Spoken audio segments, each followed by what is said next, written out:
Down this side street.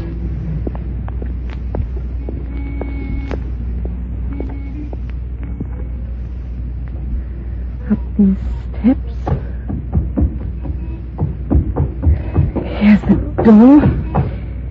Now, the key.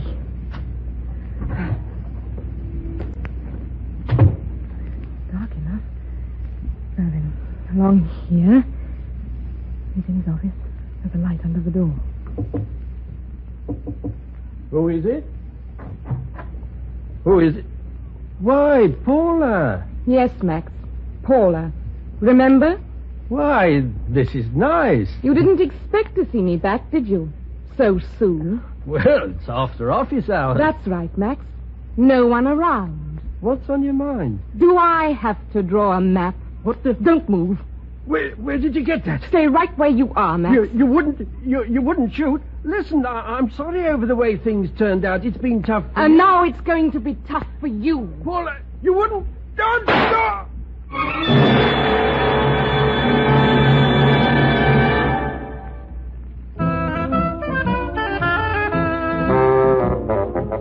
The BBC presents A Case for Dr. Morelle, another adventure by Ernest Dudley, with Thistle Parker as the famous Dr. Morelle and Sheila Sim as his secretary, Miss Frayle.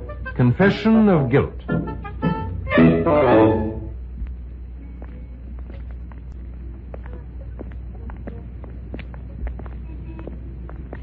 I thought it was a lovely evening, Dr. Morelle. I have enjoyed it. So glad, Miss Frayle. And your speech was absolutely fascinating.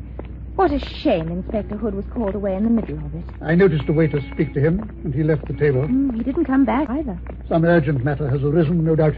Oh, he'd have been thrilled to hear all you said. Everyone else was. Except the old diehards who didn't know what I was talking about.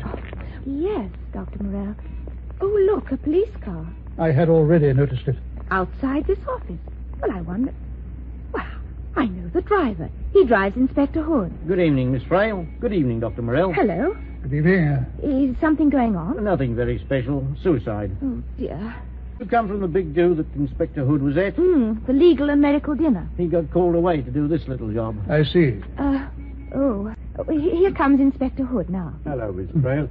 Sorry to have to leave in the middle of your speech, Dr. Morelle. I'm gratified to learn it was business and not boredom that was responsible. They knew at the hour I was near here. Makes you think. How many cases can you recall, Dr. Morelle, where the suicide shoots himself through the heart? It's always the head, in my experience. I'm inclined to agree with you. This chap had sat at his desk, typed out a note to his wife, and then put a bullet through his heart. I do recall a case on the continent where a man shot himself in that manner. Yes, that may explain it. He lived abroad, I believe. Yes, thanks for the tip. Tall. I'll read your speech in full in the papers tomorrow.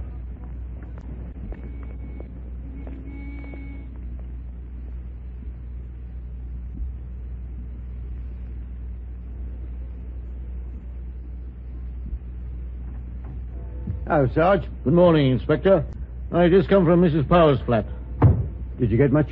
She's still overcome with shock and the rest of it. Yes, natural. She could offer no reason why her husband had committed suicide. No business worries? No. She made it obvious he was loaded. You should see her flat. Nothing else? Her doctor was there. He was Max Power's doctor, too, so I asked him if he had any ideas. All he knew was that he had a bit of a weak heart. Nothing else he could think of.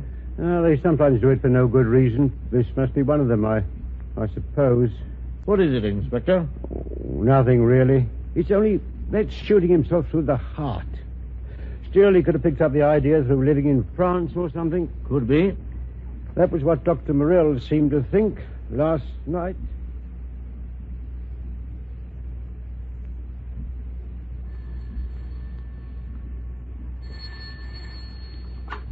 This is Dr. Morelle's house. Good morning. You don't know me, but that is... Could Dr. Morelle see me? Oh, I'm afraid the doctor's very busy. I'm sure, but if only you would see me. Well, if you'll hold on, I'll speak to him.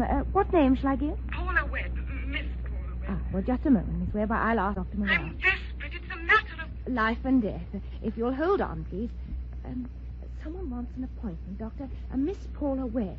The name is unfamiliar. You don't know her, but she sounds in a bit of a state. You've got half an hour free this afternoon. Oh, very well. I'll tell her. Miss Webb, Dr. Morelle can see you this afternoon at... Hello? Are you there? Miss Webb? Oh, well, I'm blessed. She's gone. Miss Webb? Oh, she's hung up. What an extraordinary way to behave. Don't you think so, Doctor? What is extraordinary, Miss Frayle, is that you should be surprised. If you could manage to concentrate your attention on these notes, mine, I should be obliged.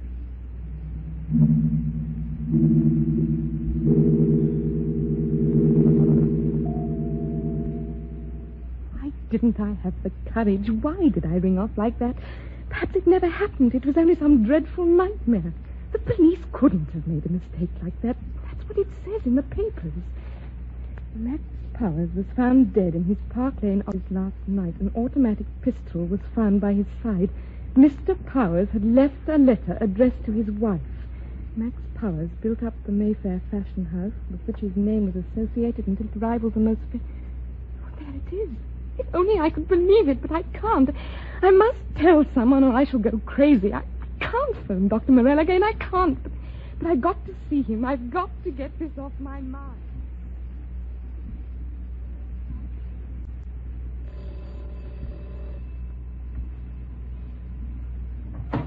Oh, good afternoon. I'm Paula Webb.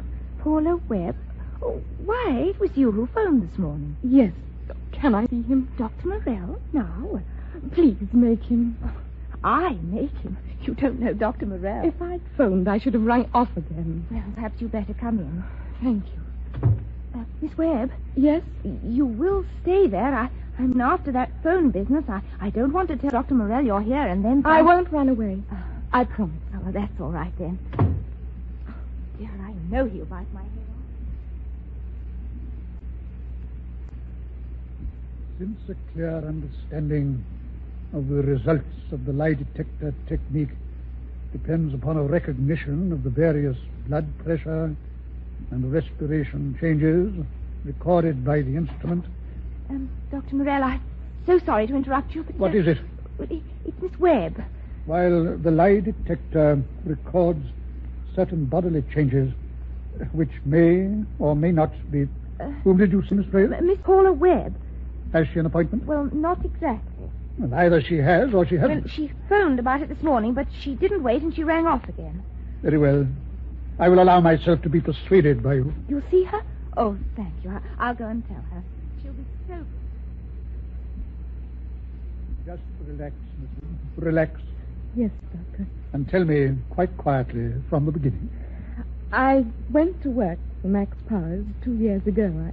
I didn't realize that he had a wife. When I did find out, he told me he would soon be free and he could marry me. Then about a week ago, I discovered there was someone else. I can't tell you what it did to me. On the contrary, Miss Webb, you are telling me. Proceed. Last night I made up my mind. He often worked late at Park Lane, and I had a key to the back way, and I went there at the time I knew he'd be alone. His office was big and luxurious, where he entertained buyers and business people. It was next to his secretary's office. There was a light showing under his door. Who is it? Who is it? Why, Paula. Yes, Max. Paula. Remember? Why, this is nice. You didn't expect to see me back, did you? So soon. Well, it's after office hours. That's right, Max. No one around. What's on your mind? Do I have to draw a map? What the... Don't move. Where did you get that? Stay right where you are, Max. You wouldn't shoot? Listen, I'm sorry over the way things turned out. It's been tough for you. And now it's going to be tough for you. Paula, you wouldn't... No. As he started to move towards me, he fell forward on his knees and was staring at me as if he couldn't believe what had happened. Suddenly, I panicked. All I wanted to do was get away from that. I don't remember getting home, and when the morning came, I meant to give myself up to the police. But you've changed your mind, Miss Webb? When I read this morning's papers, it said he'd been found shot and that he'd written a letter to his wife. It was there, in the newspaper. I happen to have read the account. And don't you see? I shot him, yes. but he was going to kill himself anyway. You mean that you merely performed a task he was about to perform for himself? Well, it does make it different, doesn't it? I killed him, but he deserved to die. He planned to die. Surely, if I can escape the penalty for what I've done, I'm entitled to. Well, as for that, I can't advise you. I'm a psychiatrist, not a lawyer. Nor am I a judge. Please help me. What can I do? Or is it none of these things that you require? What do you mean? Have you come to me because you think I will set your conscience at rest? Because you want me to tell you that it's perfectly all right for you to keep silent? You have confessed that you've taken another human being's life. You admit that you've killed a man whom you once loved and you believed loved you. Dr. Morelle, please. You willfully murdered him, and now, because of some fortuitous chance which has completely transformed the situation, you ask me to soothe your troubled mind, smooth away your fears, so that you can go on living as if nothing has ever happened. Supposing I said that you must go to the police and tell them what you've told me. What then, Miss Webb? I don't know. You don't understand. He drove me to it. After you shot him and he fell to the floor, did you touch the body? No, I couldn't have touched him. As a matter of interest, Miss Webb, how did the gun come into your possession? I borrowed it. From whom? From a man. He's in the fashion business. I met him through Max. What's his name and address? His name's Dacre. Ellis Dacre. His address is 16 Sloane Place off Sloane Street. I see. But why are you asking me all this if you're not going to help me? It occurs to me that this matter requires probing a little more deeply. You mean, Dr. Morelle, I don't have to go to the police? I mean, Miss Webb, that this seems to be a case for me, after all.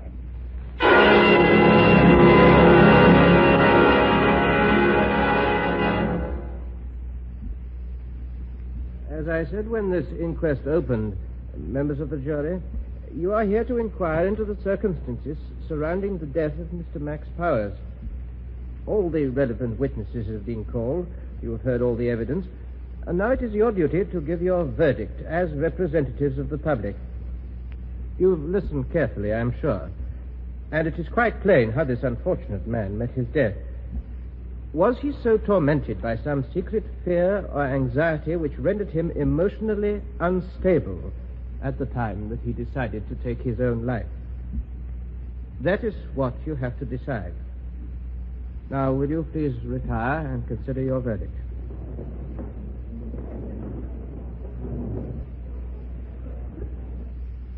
What do you think of it, Dr. Morelle? I imagine they won't be long reaching their verdict. Pretty clear cut, really. I thought you presented the facts as you saw them, plainly enough. Thanks, Doctor. Poor Mrs. Powers has stood up to the ordeal well. You mentioned that she'd been his secretary before she married Powers. Yes, that was about 7 years ago, I believe. I wonder if I might glance at the letter he wrote to her. Yes. Here it is. Thank you. He left it there in the machine after he typed it. Yes. I can't go on any longer. Life has become too much for me. I just can't take it anymore. There's nothing left but this way out. Goodbye, darling. Max. Some secret worry or something got him down. So it would appear. Odd spelling, that. Did you notice? Where? Oh, that word. He must have forgotten to add the E.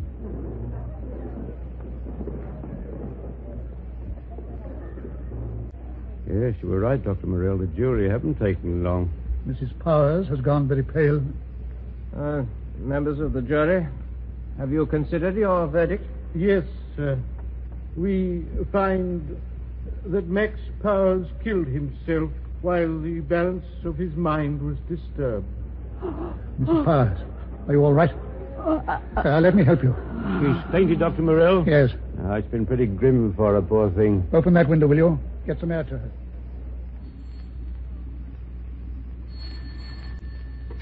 Hello? This is Dr. Morelle's house? No, he's not. Yes, he's gone to the inquest. All right. Dr. Morelle, you're back.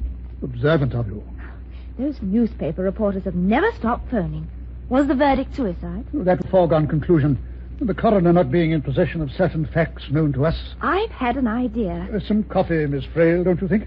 I'll get some, but first I must tell you. Miss Frayle, no doubt your theory is most absorbing, but... Oh, well, of course, if you'd rather not know the answer, I don't want to force it on you.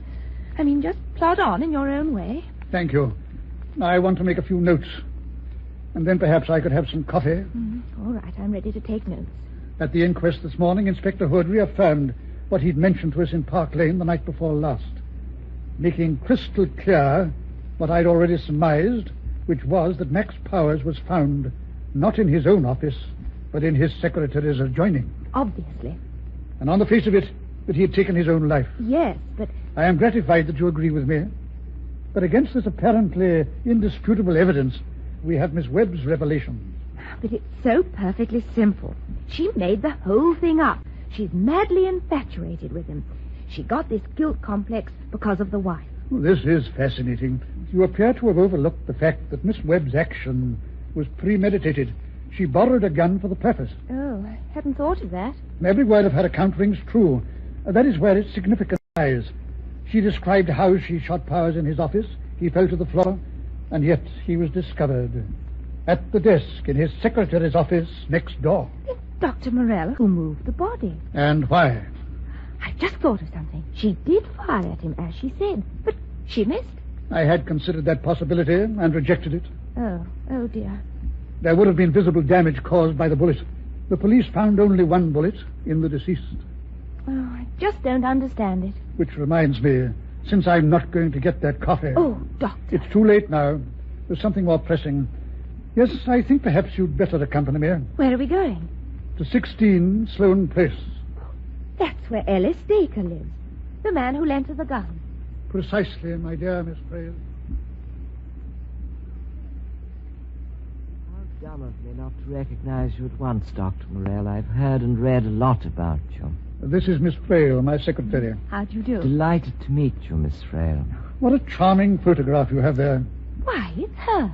Paula Webb. You know her? We have met. I see. Is it on account of her that you're here? You're quite the mind reader, Mr. Baker. What is this about Paula? I understand you lent her a revolver. So that's it. You're not telling me she's made a fool of herself with it. Didn't you think it was risky to lend Miss Webb a loaded revolver? You think so? She asked me, so I lent her one, a Smith & Wesson Centennial. It fires a .38 caliber cartridge. If that's what you've come to ask, there it is. And, see these cartridges? These are what you gave her to use? That's right. I see. Most illuminating. I let her have 3 rounds. She admitted she didn't know a great deal about handling a revolver, but I imagined it would give her confidence. Most thoughtful of you. You were acquainted with Max Powers, were you not? Paula has been talking to you. Yes, I knew him and his wife. Why? As you say, Miss Webb has been talking. Is she trying to say it wasn't suicide, that someone bumped him off? What makes you think that idea might have occurred to her? Listen, Dr. Morelle, you didn't call here just to chat about Paula Webb or my collection of pistols. Max Powers was a first-rate heel, and if someone's murdered him and got away with it, good luck to them. I wish I could have done it. Anything else I can tell you before you go? You've been most informative. Only too glad. Goodbye, Miss Frayle. Oh, goodbye, Mr. Dacre. Goodbye, Dr. Morelle. Or should we say au revoir? That rather depends upon events. So we'll just make it so long, eh? You didn't breathe a word to him, Dr. Morelle. How she could think she'd shot him when all the time she hadn't. It was that somewhat mystifying feature which prompted the visit to Dacre. Who told you nothing, except that he had lent her the gun, and that he took a dim view of Max Powers. It was not so much what he said, but what I saw. Well, I didn't see anything. It was a beautiful flat. Well, there was her photo and all those guns. He confirmed it was the firearm which she described. Which you never told him she'd lost. Anyway, he's got plenty more. What interested me were the cartridges which he'd given her. Well, I didn't bother to look at those. Had you done so, even you might have noticed one stimulating fact about them. All right, Dr. Morelle, what was it? They were blanks, Miss Frayle.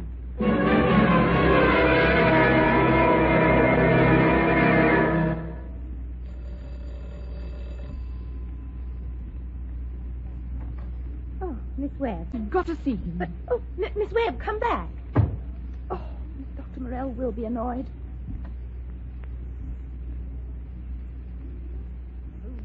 It's here in the early evening paper, the stop press. Look, 4 p.m. news, new turn in Park Lane death. Understood, Scotland Yard, not satisfied with the results of earlier inquiries into death of Max Powers of Mayfair Fashion House, found shot in his office 3 nights ago. As a result of information received, renewed investigations being made into circumstances of the tragedy. Police have found out that he was murdered after all. Oh, I'm glad you called, Miss Webb. There are 1 or 2 matters I think you might care to know about. What have you done? Well, if your anxiety is on account of that newspaper report, you may relax. But the only person who could have made them change their mind is you. I came to see you for help, and all you've done is... Let me assure you that your own situation is in no way jeopardized. Oh, Dr. Morelle, I'm so sorry. Miss Frayle, what was it I was to explain to Miss Webb? Oh, you mean about... You couldn't be more explicit. What Miss Frayle means is that it was impossible for you to have killed Max Powers. But I shot him. No, Dr. Morelle's right. Mr. Dacre only gave you blank cartridges. Blank cartridges? He thought you might get into trouble, so when you fired them, they were only blanks. But I saw him fall. He merely fainted from shock. When he recovered consciousness, someone else took a hand. Someone else killed him? That is the most logical explanation. Now, Miss Frayle, take Miss Webb into the other room. I have some phone calls to make. Yes, Dr. Morelle. I can't believe... Come along. I'll make you a cup of tea. Oh, Miss Frayle. Yes, Doctor? You may care to accompany me on a visit I shall be paying tonight. Oh, yes. Come along, Miss Webb. You've been under great stress, but it's all over. Now, first, Inspector Hood, and then...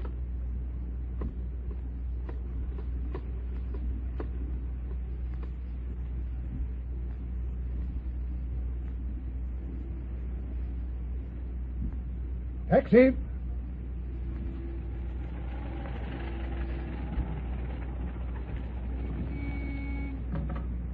Where to? Archway House, Park Lane, please. Thank you, Miss Frayle. I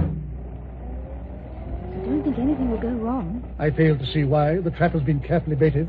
And they'll walk right into it? It's a matter of process of elimination. The motive fits and the opportunity. Above all else, who would have thought of typing that farewell letter? Anyway, we shall know for certain in a little while.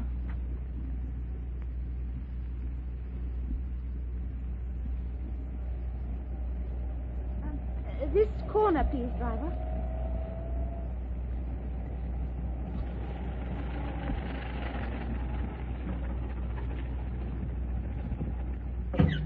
Thank you, sir.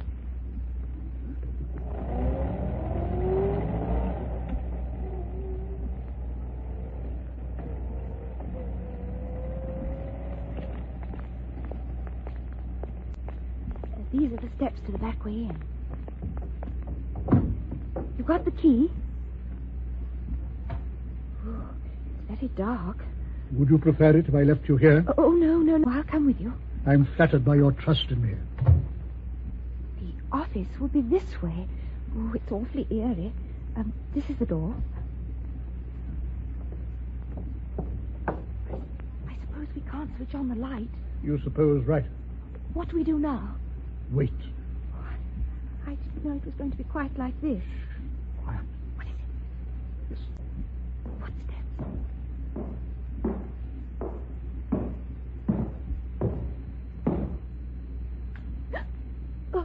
Oh, it's you, Inspector Hood. Hello, so you got here before me. You know exactly how events will proceed. Yes, thanks to you. Better put out that light again. Right. You never mentioned him, Dr. Morelle. He is part of the trap. Listen. It must be them this time.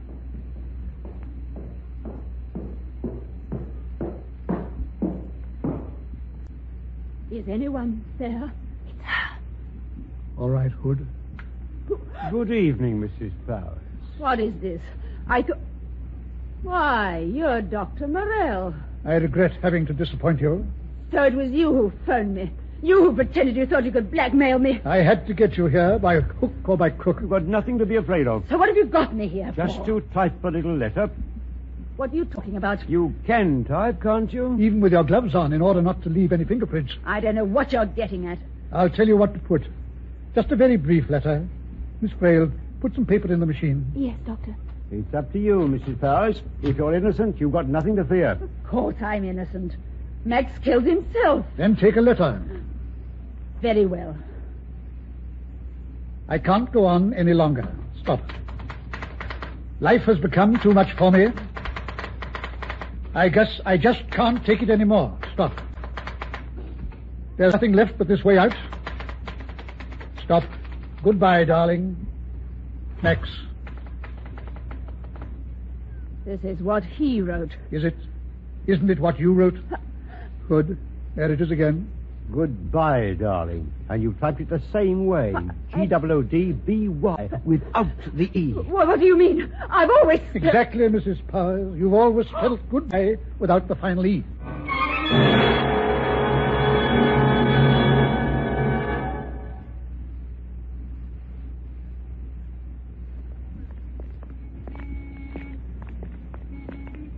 I like walking along Park Lane at night, don't you, Doctor? The fresh air is certainly welcome. After all that went on in that office, you mean. And you don't think Dacre knew? I believe he suspected, but he obviously felt that our husband deserved what he got. Anyway, it's for Inspector Hood to sort out. You've done your part. Thank you, Miss Frayle. All because she discovered about Paula Webb. I must say, I still don't know how you were so sure it was Mrs. Powers. I wasn't. Although a number of facts began to emerge which pointed to her. The jealous wife, obviously.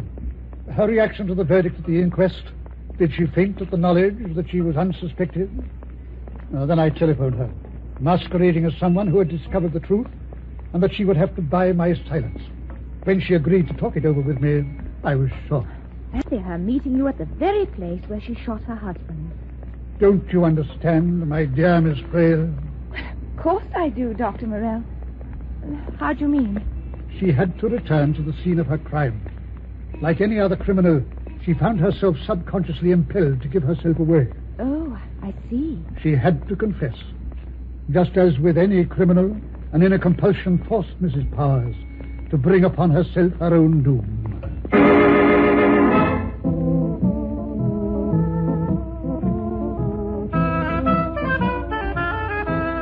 That was another adventure in a BBC series featuring Ernest Dudley's famous character, Dr. Morelle, and, of course, his secretary, Miss Frayle. The artists taking part were Dr. Morelle, Cecil Parker, Miss Frayle, Sheila Sim, Inspector Hood, Philip Ray, Paula Webb, Mary Law. Other parts were played by Maurice Sweden, Norman Wynne, Hugh Manning, Betty Linton, and Alan McClellan. This recorded program was produced by Leslie Bridgemont.